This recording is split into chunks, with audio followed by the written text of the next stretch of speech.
আসসালামু আলাইকুম। আজকের গল্পের স্টোরি বলতে শুরু করলাম টাকার অভাব। টাকার অভাব এমন একটা জিনিস মানুষকে কুরে কুরে ধ্বংস করে ফেলে। চলো গল্প শুরু করা যাক। এক গ্রামে এক ভদ্র ছেলে বাস করত। সে জানতই না তার জীবনের কিসের অভাব।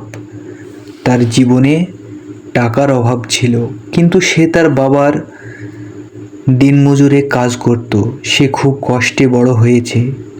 তার বাবা তাকে মাথার ঘাম পায়ে ফেলে বড় করেছিল।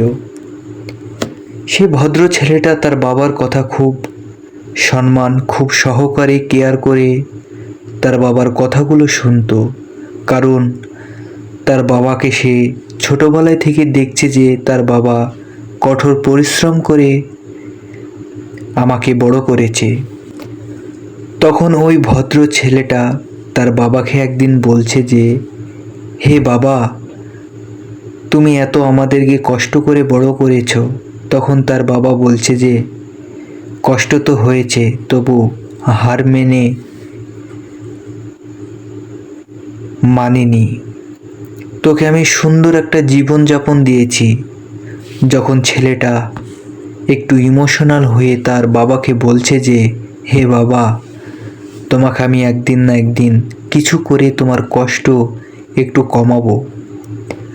তখন তার বাবা বলল, তুই এখন পড়াশোনা কর। তখন ছেলেটার বাবা সেই ছেলেটাকে একটা সুন্দর ভালো নামি দামি স্কুলে ভর্তি করলো।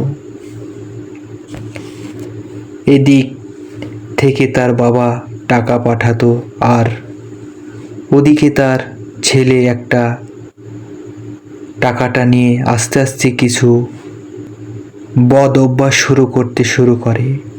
এইভাবে দুজনার বাপ বেটার চলতে শুরু করলো। এই দিকে থেকে টাকা পাঠাতো, আর ওদিক থেকে তার ছেলে টাকা উড়িয়ে দিত। তারপর প্রায় 1 বছর পর ছেলেটির বাবা খুব শরীর অসুস্থ হয়। তখন ওদিক থেকে ওর ছেলে ফোন করে তার বাড়িতে বলল যে, বাবা, আমার কিছু টাকা লাগবে। তখন তার বাবা বলল, ক টাকা? তখন বলল, বেশি না, 10,000। তখন তার বাবা টাকা জোগাড় করার জন্য সে অসুস্থ শরীর নিয়ে কাজে বেরিয়ে পড়ল। আর ওদিকে তার ছেলে কিছুই বুঝল না তার বাবা কি করে তার লেগে টাকা উপার্জন করছে। এইভাবেই 2 মাস টাকা উপার্জন করে তার বাবা পাঠিয়ে দিল। ছেলেটি ওদিকে মজ মস্তি করে দিব্যি ভালোই আছে। সে তো আর জানে না তার বাড়ির খবর। তার বাবা তাকে কিছু বলেনি, কারণ সে জানে ছেলে পড়তে গিয়েছে, টাকা দিতে হবে। এদিকে ছেলেটা তার সব বাবার স্বপ্ন সব কিছু আস্তে আস্তে খারাপ করে ফেলেছে। তারপর হঠাৎ একদিন ছেলেটার কাছে ফোন গেল যে, তোমার বাবা আর নেই। তখন ছেলেটা খুব উচ্চস্বরে কান্না করতে লাগলো। তখন সে তরুণ বাসে চড়ে ফেলল। তারপর প্রায় 4 ঘন্টা পর সে বাড়ি ফিরে তার বাবাকে দেখতে পাচ্ছে যে তার বাবা শুয়ে আছে সুন্দরভাবে।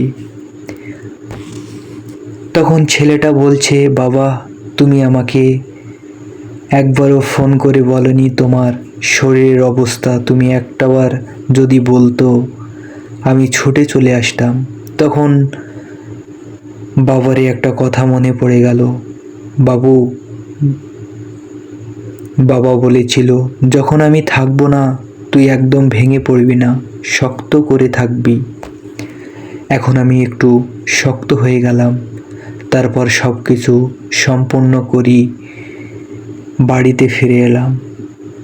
বাড়িতে ফিরে বাড়িটা পুরো একা একা লাগছে, কান্না পাচ্ছে। আমার মা ছিল না, ছোটবেলায় মারা গিয়েছিল, তাই আমার আর কেউ নেই। আমার বাবাটাও ছিল, তাও নেই। তারপর রাতে কান্না করতে করতে ঘুমিয়ে পড়লাম।